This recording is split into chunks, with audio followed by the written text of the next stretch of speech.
catalyst for change with the chance to thrive. Crystal is the one to stir up gifts and save lives. You get exposure, promotion, and marketing too. And advertise for business owners just like you. On Storytime, your interview is global. Virtual or in person, just come on the show. Yo, your story matters. Crystals will open the door. 40 years of experience, ready to give you more on Storytime. Get ready for Storytime. Hey, come on.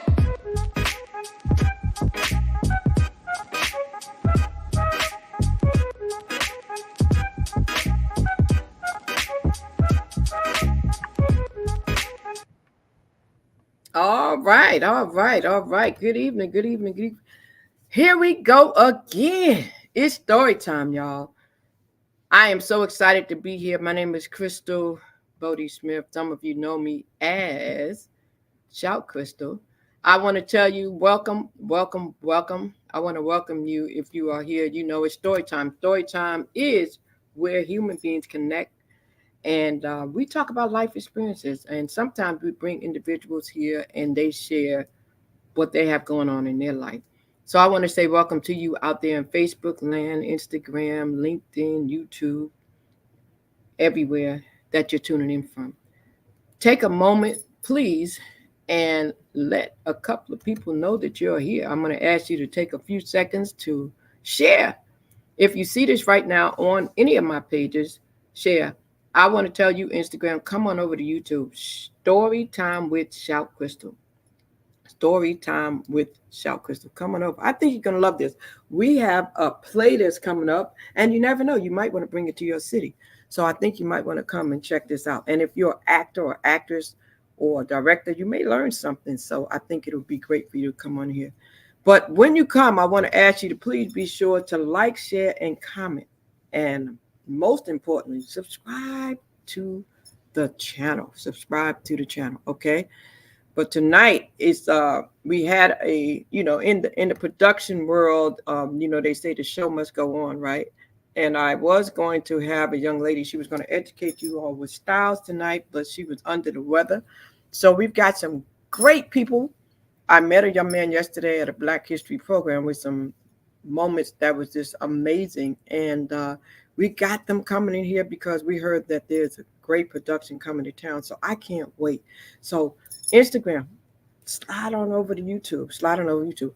And out there in YouTube land, I can hear somebody knocking at the door. So we're going to get this thing going. I want to tell you, get ready. And when you come in, make sure you let somebody know that you're here and put a comment out there to show some love to our guests. Okay? So we're going to start this out with, most productions that you go to, it's always going to be someone that is in charge, and they have different roles, definitely have different roles out there.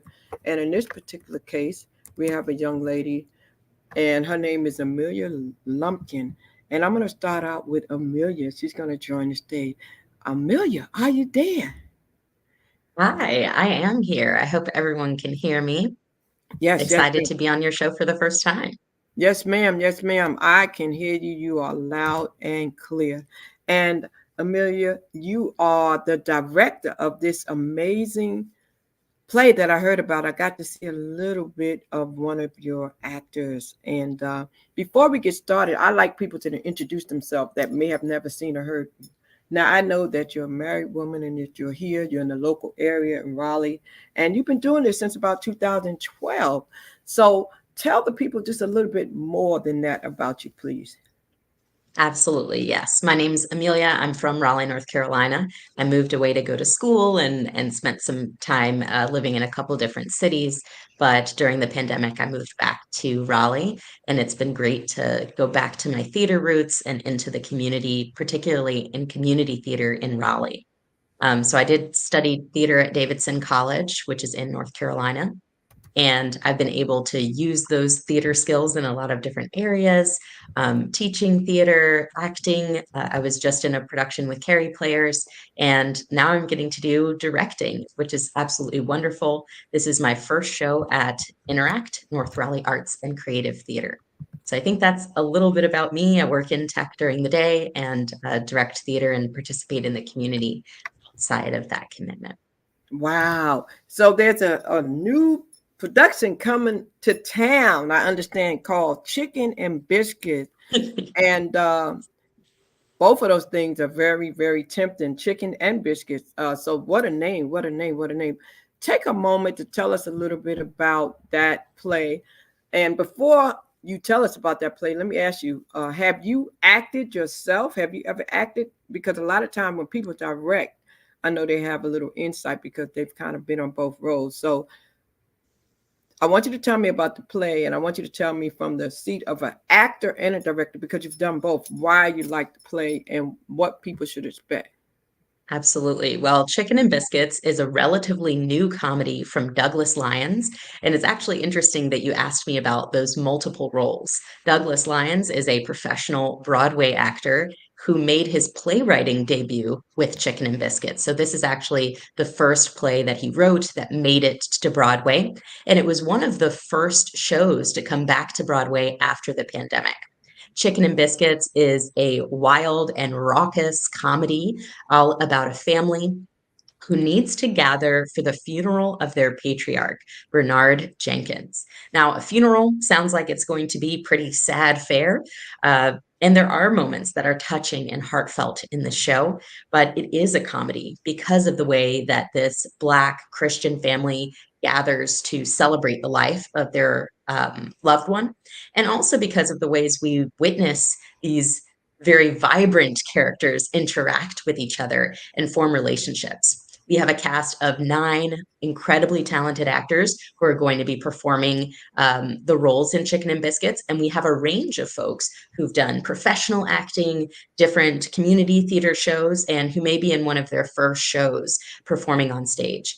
I think that's one of the most exciting aspects of community theater and why I love doing it so much.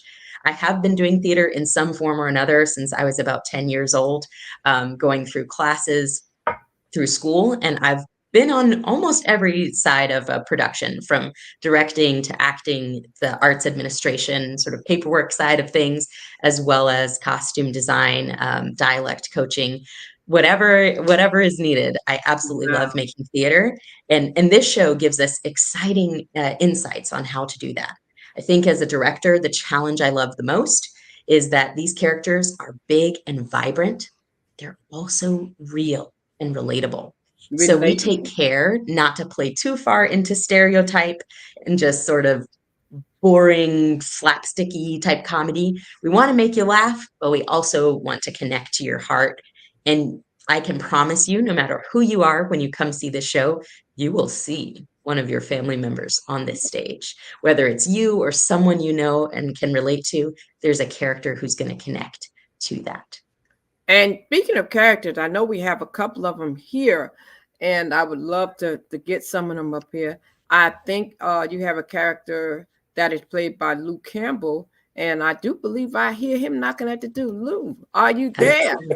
Yes, I'm here. Okay, well, Hey, welcome. look, How are you there? I like that rap you did at the beginning. I like that. Okay, Very okay, nice.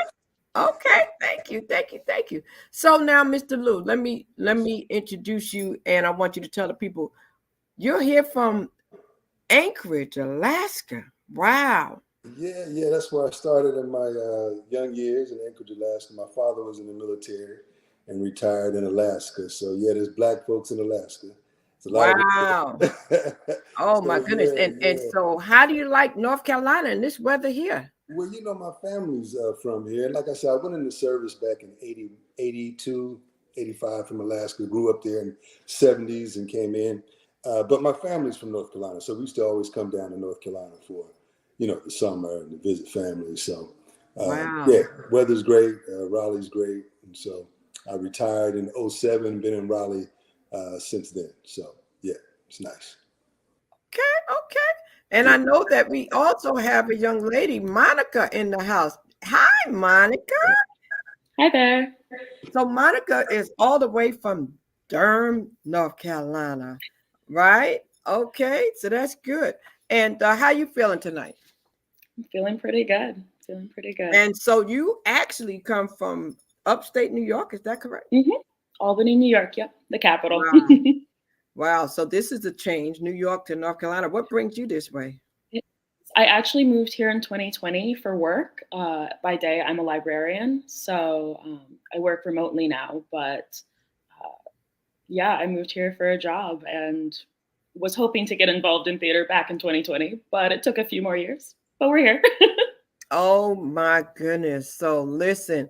So let me ask you, how did you hear about this and audition for this particular play? So actually, I heard about it through Amelia because I was actually in a show with her the year before. So I guess in September, I was a part of another show that she directed called Ona, and it was taking place at Burning Coal. Mm-hmm. And we had a great time, and I learned a lot working with her. And so when Chicken and Biscuits came up, I went on to audition, and then we eventually got it to work. Good, good. I see somebody's Edith Berry out there. She said she already got her tickets. And we know, Edith, you're not only going to have your tickets, you're going to have your camera ready.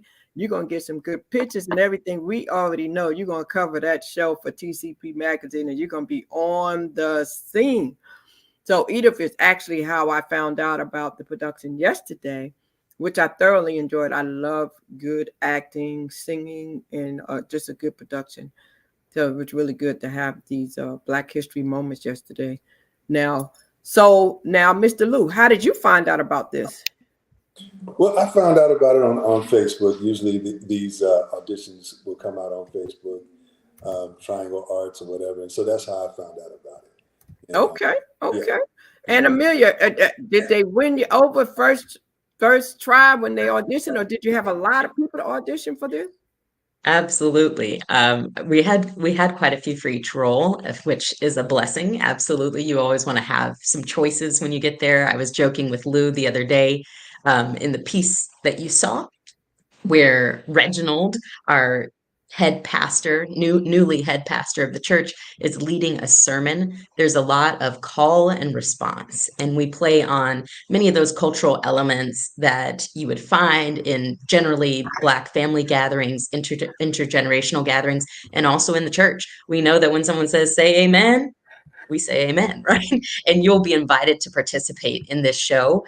Don't worry, we won't drag you onto the stage, but you'll be invited to say a little amen with us if you are in the audience. So we were practicing that as a part of the audition. And I just got such a kick out of Lou's callbacks and interjections, even when he wasn't playing the part, but was playing a church member and a visitor at the funeral. And that's sort of how he landed the role of the pastor. So I think it's a really good example of how the audience can make the show and how the whole group really makes the moment. We're trained and watching pastors leading or folks giving their eulogies, but the reactions and the feelings in the room are just as important as that main flow of the story.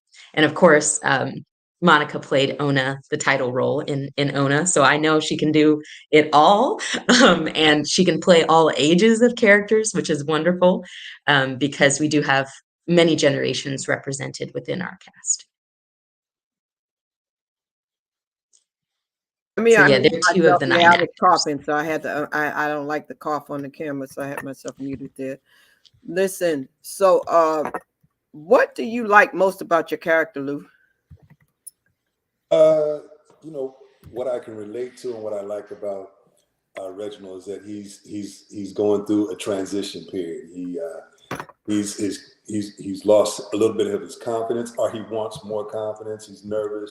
His mentor just died, and I like that Reggie is going through this transition of being under a mentor. Then now he's going to kind of like oversee the church, be the patriarch of the church. So I like where Reggie's coming from. Yeah. Okay. So let me ask you this question. Have you ever thought about being a pastor in real life? No, Because you no, I played never. that kind of well, man. You did that thing really cool. You was up there like Amelia. He did that thing yesterday. He had us all fooled. He can't, I mean, some people they act and some people act. You did well. I have to say, you really did. And so I was like, okay, he got a little bit of stuff. Hey, how you doing? Elevate with Vern is in the house. Listen, that's another young lady. She does some amazing stuff out here on YouTube. If you're not following her, make sure you follow her. Thank you so much for coming out. Thank you for sharing it. He preached, didn't he? He did preach, didn't he? Edith said he preached.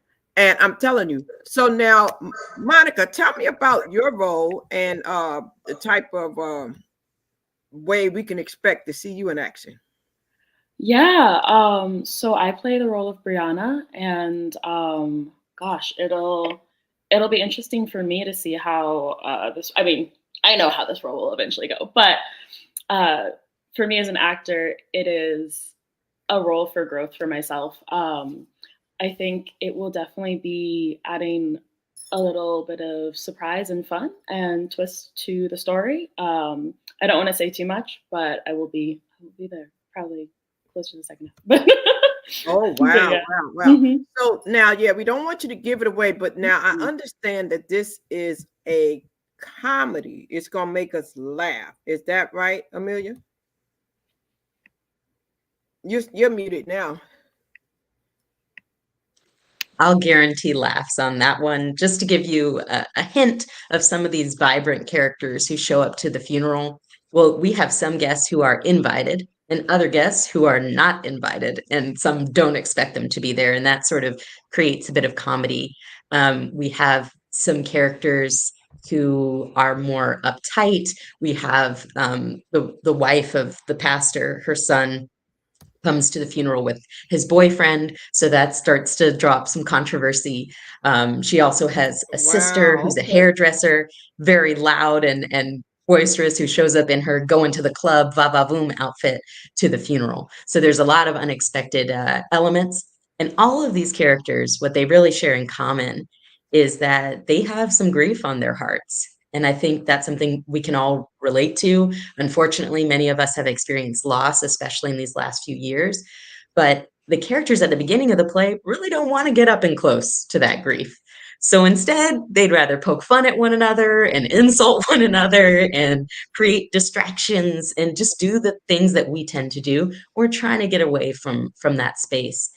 And through the journey of the play, every single character finds their release, maybe Wow. sometimes in the ways that are not quite expected. So we also find some humor in the ways that these characters find the release of those feelings, whether it's through dancing, singing, or maybe rapping their new mixtape.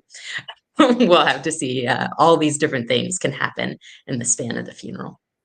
I love it. I love it. So to take grief and to be able to reach people through theater, that's important because that's an area that people are really touched and affected. And laughter is good for the soul, but you never know how that can minister to someone. So I'm happy to hear that. I'm looking forward to checking this out.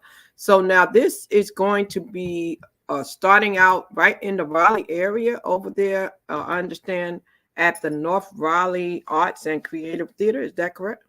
That's correct. Right at the intersection of Lead Mine and Old Lead Mine at Interact or North Raleigh Arts and Creative Theater, Chicken and Biscuits will run for 3 weekends. We have a show Friday, Saturday, and Sunday, each of those weekends, March 8th through 24th. Make sure you get your tickets today because we actually already have one sold out show. So unfortunately, you won't be able to get a ticket to March 10th, but March 8th through 24th, those other 8 performances are available to get tickets. Hey, Evitt, can't wait to see you at the show. He was a former castmate of both Lou and Monica, and I know that their performances in this show are just going to continue to blow you away. March 10th is sold out, guys. March That's 10th right. is sold out. So you got to get those tickets. How much are the tickets, by the way? We need to talk about a price. And how can they get them? Where can they get them from? Yes, you can purchase tickets at interact.org, NRACT.org, and you'll click on shows, Chicken and Biscuits. And we do have a couple of discounts available. So generally the tickets go between $21 and $23.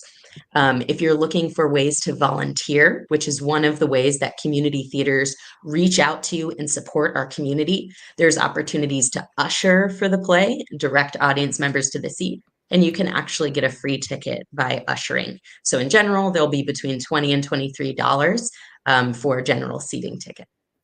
Wow, that's pretty cool. So you can actually ask you, who do they contact if they would like to do that? Is there a phone number that they need to call to do that? I'll put that up there for them as well. Sure. In the meantime, Lou, so did you picture yourself being a pastor when you went in there to audition for this play? Was that the role that you set out to be? It was. That's the role I specifically set out for. So yeah, when you go in there, you kind of work with your imagination, and yeah. So I wanted to be the pastor, and so I tried to put my best foot forward for Amelia and the staff that was there. Yeah. Okay, so they can email Tim at nract.com. Tim at nract.com. So I'm going to put that up there for Tim.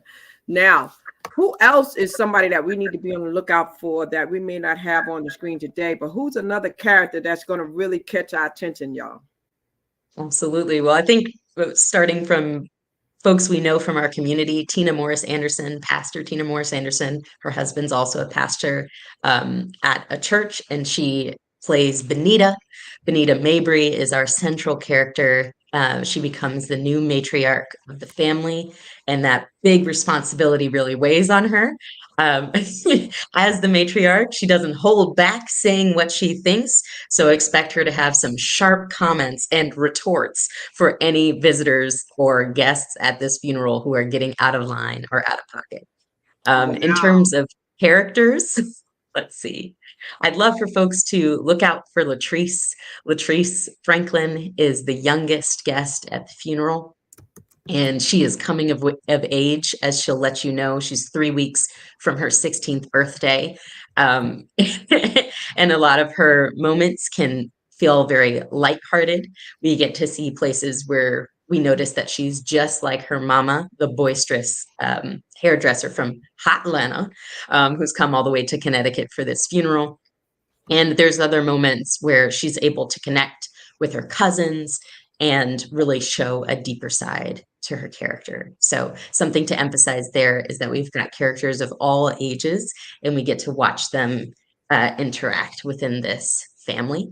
And this show is a majority Black cast, 8 out of 9 of us, but there is, in fact, one guest, Kenny's boyfriend, Logan, who is a New York musical theater thespian, coming in and bringing a completely different energy to this Black Christian family's funeral. Wow. Wow. So, Monica, who's the character that you think is really going to take the show besides yourself? I mean, who's the character that you think is going to be most relatable? Most relatable. You know, there's always that one that, oh my goodness, who do you think that is?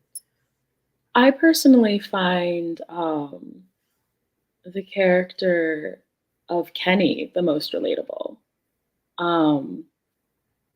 I mean, I again can't say too much, but just in the way they interact with everybody and the way they remember the deceased really has struck a chord with me. Mm-hmm. Also, our actor Jay, they're incredible, and I love them very much. And I think I really, really love the way they've brought this character to life on stage, and I think that's something to look out for. Now, Amelia, Broadway, since this play actually went to Broadway, how would that make you feel? Do you think that this could happen in the future? Do you think that it could get that type of attention from you guys as well? Well, the exciting thing with this show is because it's been to Broadway and it's been published, theaters all around the country are able to purchase rights to produce that show. So when we purchase rights to do that show, we're basically saying, hey, will you allow us to have a presentation of Chicken and Biscuits? So recently there was a production of Chicken and Biscuits at UNC Central. So they had one earlier last year. And actually, our set designer, who is remote, Seth Howard, who lives in Missouri, he's actually designed 2 different Chicken and Biscuits productions, one in the Midwest and one for our lovely, quaint, polygonal community theater at Interact. And so he's actually been sending us in designs using the internet. So it's really exciting to see this show moving around all different parts of the country, because I think especially moving the show to the South is exciting. Most of the characters in the show are actually from Raleigh, North Carolina, even though they live in different states at the time of the play. And one of the things that the playwright Douglas Lyons said in producing this show for Broadway is that he wrote a show with 5 Black women characters. And Wow. he knew that the impact of that show being cast around the country would be that every single time the show is produced, 5 Black women get deep, varied, not just a stereotype characters to play, and they get to play with each other. It Wow. is so rare in a non-musical to have that many stellar parts for Black women, and that's something that really drew me to this show. And we bring you the women, the men, the gender non-conforming, non-binary talents that exist, and it's just overflowing. And it's such Wow. a blessing to get to work with other Black artists and creators like our set designer, our sound designer, our costume designer as well. So on stage and behind the stage, we're Blacktastic. So let me ask y'all this, and anybody can answer this that they feel as though they would like to jump in on this, or each one of you can give me your perspective. Costumes, lighting, all the props and everything has a lot to do with the production, in my opinion.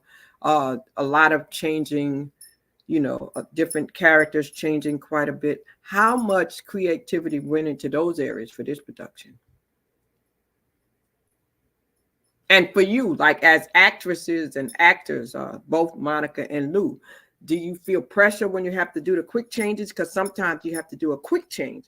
Talk to me about that and how often you have to switch up. Actually, for me, I think this is my first show I won't have a quick change. So I'm very excited about that. But I was, as you said, costumes. So I also majored in theater and women's studies in college.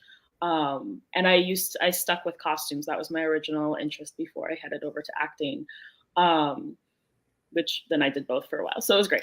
But I am very excited about the costumes. I love Kashara's work. She also worked on Ona with us. And then I've seen renderings for the set, and I'm very excited to see how it turns out, like when it's actually like physically there in the space. Wow. So you actually went to school for that. So talk to me a little bit about how important it is for a production to have costumes that are captivating, that are interesting, that are colorful. How important is that?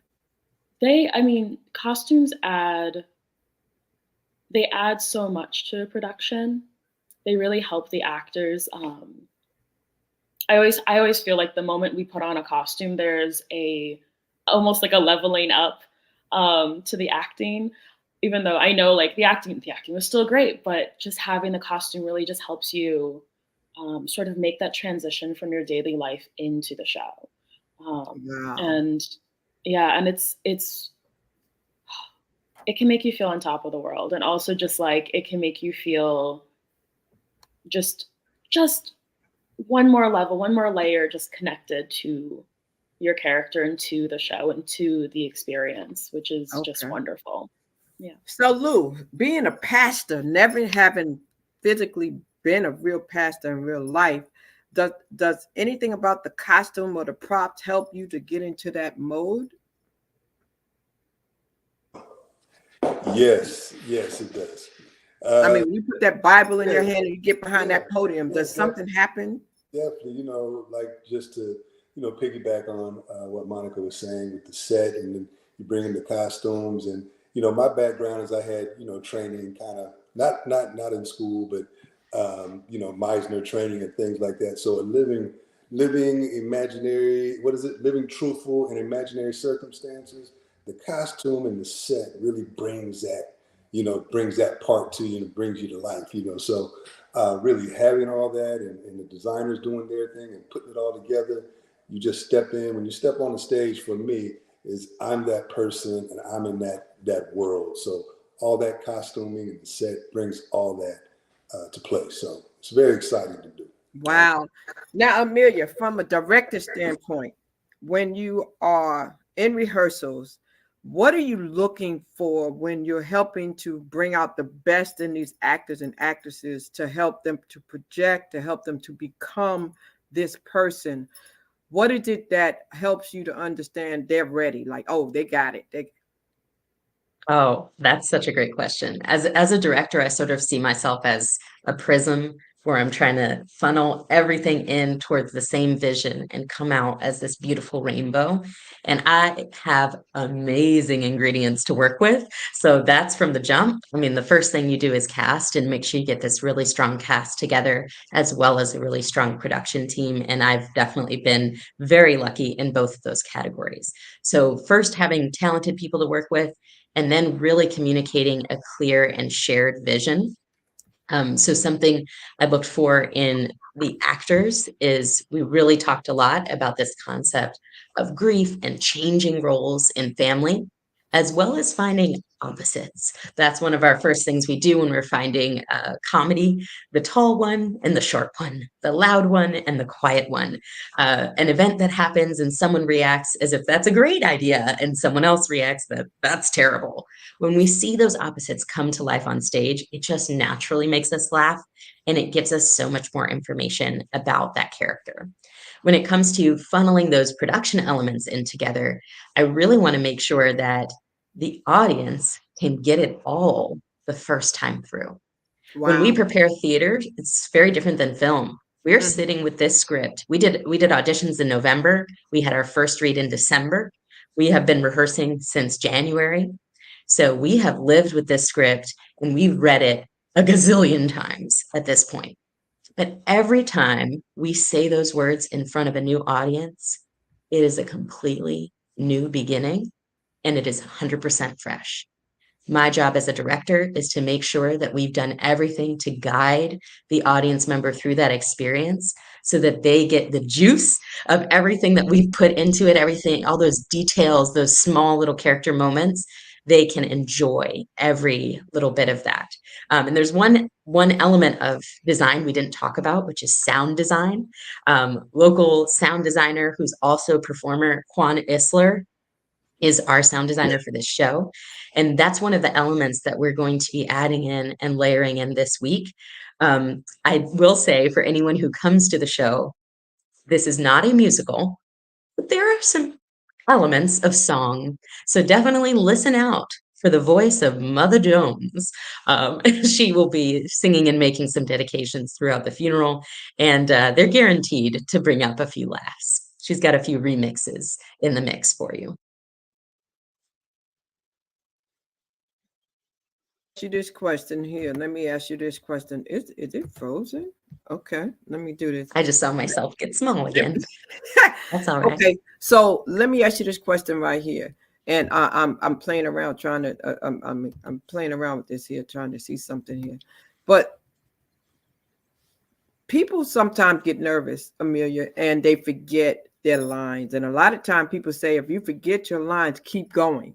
Like the audience doesn't know that you messed up. Like, so if there's somebody watching this that is interested in getting into the profession or acting as a hobby or just starting out for the first time, what would you tell them and how would you explain to them that they should never stop when they forget their lines, or how to ad lib and keep going when that happens? Because I think that's very important in a show. Am I correct? Yes, you've read my mind. The first thing I would say to that person is come on out, come join us. In this show, you'll get a chance to ad lib and respond with us.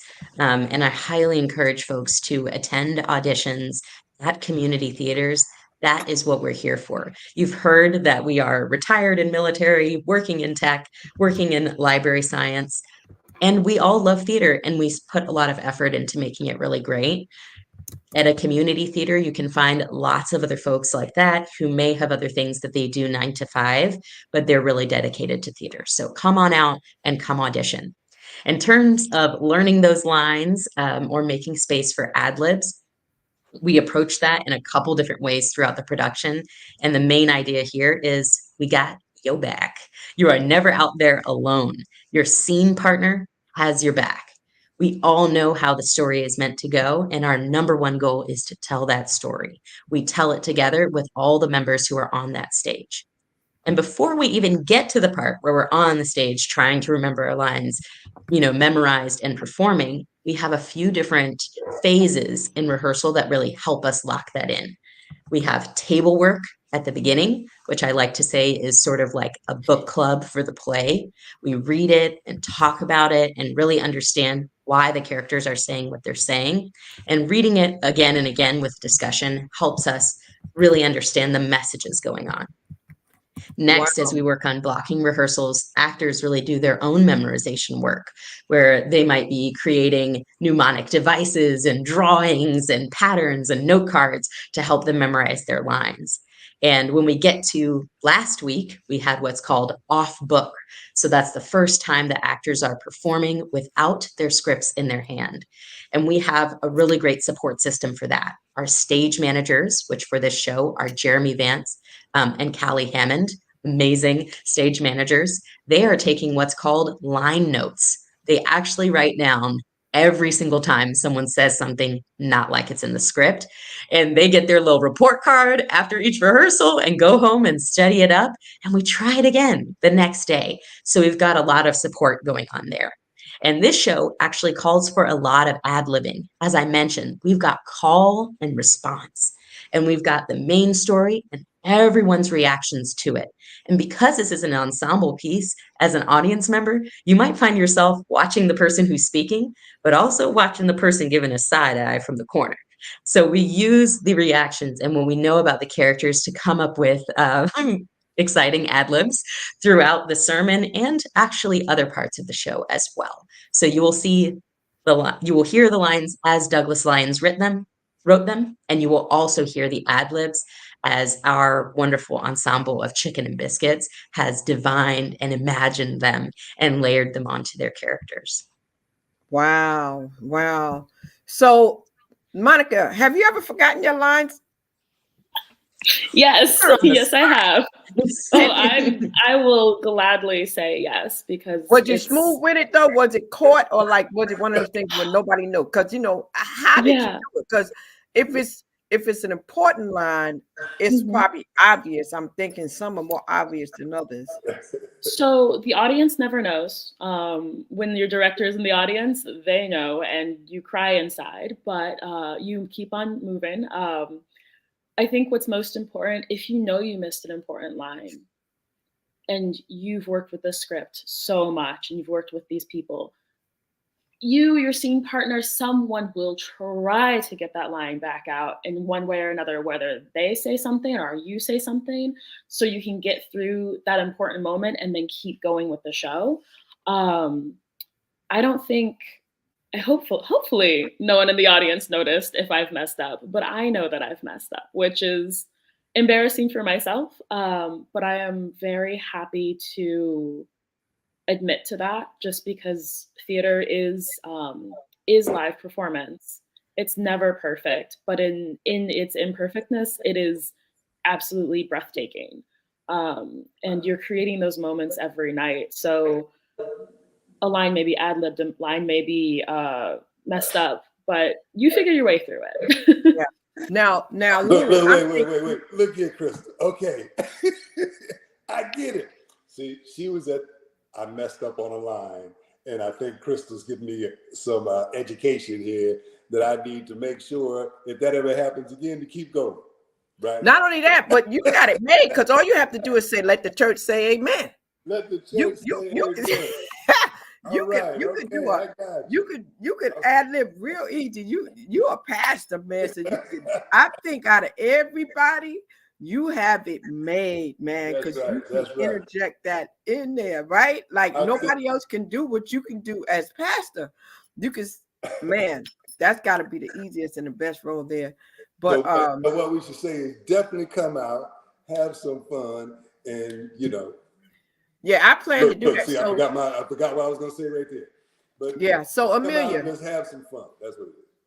The first night or the last night? Sometimes I be wondering, do I want to go to the first show or do I want to be at that last show? Which one do you think? Like, if you're going to a production, which one do you try to go to? Do you have a preference? I love to go to the first show because the energy is live. It's right there. And if you really love it, you have time to tell your friends and they can come see it, or you can come see it a second time. When you wait until the last show to come, and I actually did do this for a show called We Are Proud, has a longer name. I was so disappointed because it was one of the most amazing shows I've ever seen. I saw it in 2014 and got to direct it in 2022. And I was still thinking about how I felt in that seat. But I went on closing night and I lived to regret it because I wanted to see that show again. So I say, come closing night, but definitely come opening night, March 8th, to see Chicken and Biscuits at Interact, North Raleigh Arts and Creative Theater. It'll be a hoot. It'll be a chance to process a bit of your grief and to see yourself and your family members reflected on that stage by our wonderful 9 member ensemble of actors who are supported by our fabulous creative team. Yes. Now I did notice you mentioned something about red balling. Lou, what's red balling? Red balling? Red balling? See, Yeah, red ball from rehearsal. I meant for you to mention that because I missed it when I was talking about lines. Yeah, red ball is a technique that, it helps you learn your lines. It helps you identify when you need to go when you're working with an ensemble. So great technique. Never used it before, and it's exciting to do. So yeah, red ball. Got it. Wow. Well, listen, as we get ready to get out of here, I appreciate y'all coming in. Y'all got me excited and wanting to go. I'm starting to do more plays and productions. Actually, Amelia, I have one that I talked to Edith about it. I talked to Gina, a couple people. I have a play that my brother wrote before he passed away, and I want to see it get acted out. So I'm starting to go to more plays because I'm going to see who I can pitch this to and say, listen, I want y'all to do this because I believe he finished the whole script, I believe. But I really don't know because I don't do that. I have to give it to somebody to look at. So I may mention that to you too.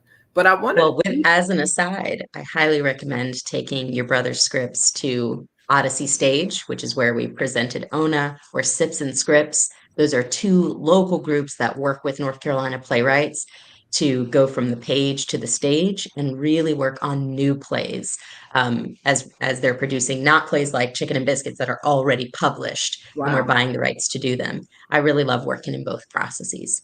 Okay, well, please text me that because I wouldn't have any idea about those people, and maybe I'll look at that and see if that's something they're interested in. But I would love for you guys to really let the people know in form of almost like a closing statement why they don't want to miss this play. What is it about this play? There was a big hype, when The Color Purple came back out, everybody was really there, and there's a whole lot more promotion that goes into those bigger stage plays, right? So this is a smaller stage play. So this is your moment to kind of let the people know what it is that they're going to miss if they don't come out to this play, and let them know exactly. And thank you so much. I see you tell them, I'll make sure I look into that. Thank you so much. I appreciate the information. Once again, ladies and gentlemen, March 8th to the 24th, make sure y'all keep that in mind. Also, keep in mind that one of the shows is already sold out. So make sure y'all don't try to do the 10th because it's sold out. And don't forget that you can definitely try to usher to, I think I have it right. Is that right? nract.org, Tim at nract, and ask him about ushering. Okay. And where is this at? Where is this particular theater located? It's in North Raleigh off of Lead Mine somewhere, I think somebody said. Is that right, Amelia? Lead Mine Road? Yes, that's right. It's at a shopping center right next to Gonza Tacos and Tequila, and also Two Roosters Ice Cream. So make a date of it, get dinner.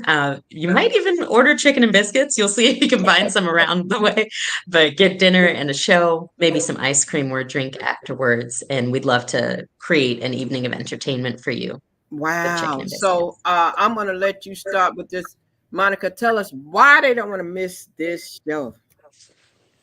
Oh gosh, I would say don't miss this show. It explores so many emotions and so many discoveries, both about yourself as an individual and also as a family, and how you move forward when you get together and discover new things. Okay. Lou, how about you, Lou? Yeah, it's definitely the reason you don't want to miss it is funny. It has like some drama into it, and definitely, like Monica said, you can possibly see your family in there, and how families come together when it's really time to work things out. So, great piece to do, and a great piece to come and see. Wow. All Any right. more? I'm going to make sure that all our mature teenagers and adults come on to the show. I did want to mention there are a couple four-letter words in there, so it's not really for your young children or toddlers or anything like that. So, teens and above, come on and enjoy this one-act comedy called Chicken and Biscuits. We'll take you through quickly all those highs and lows of being in a family together, and you'll get to watch some stellar designs and performances from local artists who have put their heart into this work. You might even be inspired to try to do it yourself at North Raleigh Arts and Creative Theater, a community theater in North Raleigh. Wow. Well, I just want to thank you guys for coming and for sharing this.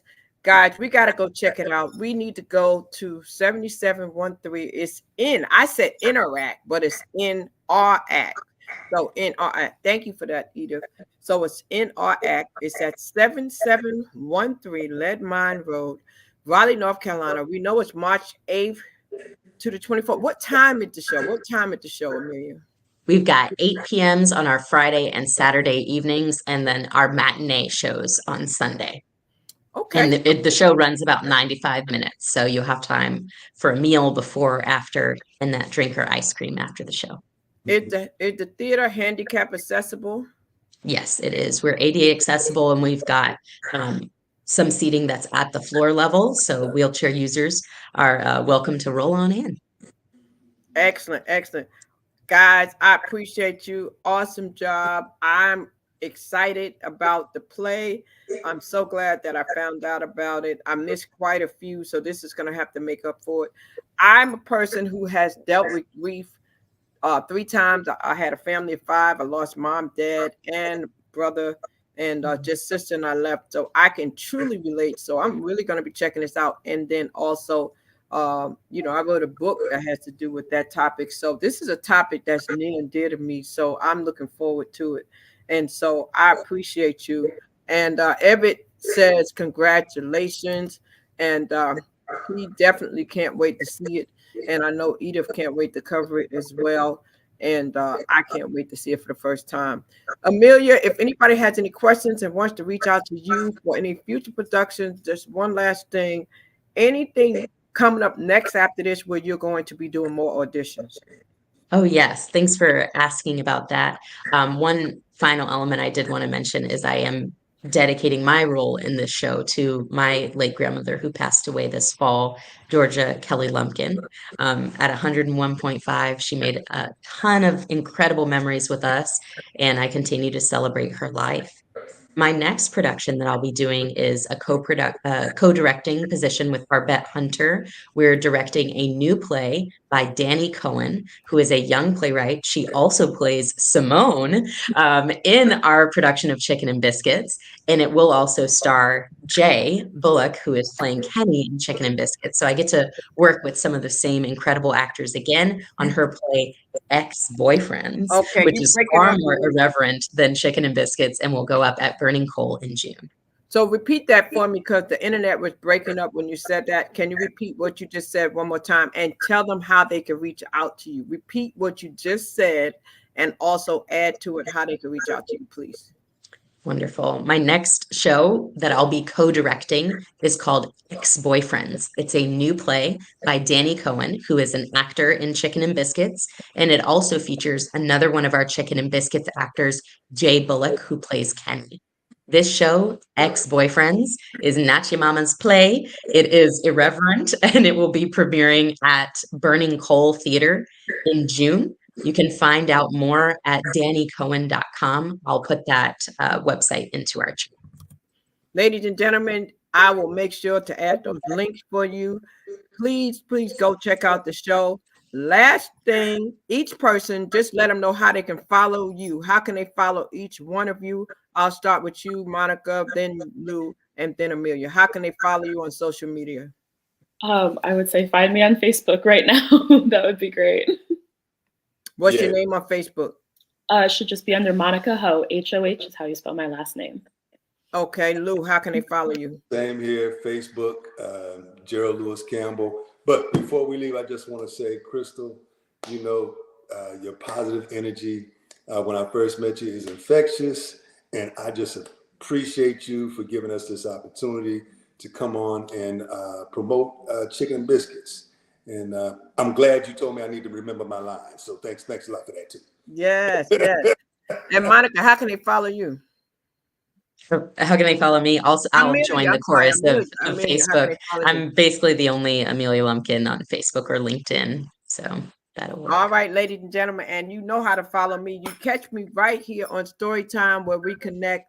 And if you know somebody who has a story, send them my way. We're here 8 p.m. on Sundays and Wednesdays. And if you haven't hit that subscribe button yet, please make sure you hit subscribe and tell somebody and tell a couple of somebodies. Okay. I told you earlier, send it to about 5 of them. All right. Thank you so much. My mission is to stir up the gift, instill hope, and save life. I am your Hope Catalyst, and I want to thank you so much for being here tonight. And we look forward to seeing you on the next episode of Story Time. That's our time here. Have an amazing evening, and don't forget to keep hope alive. Have a blessed evening. See y'all next time. Bye-bye. Thanks. Appreciate it.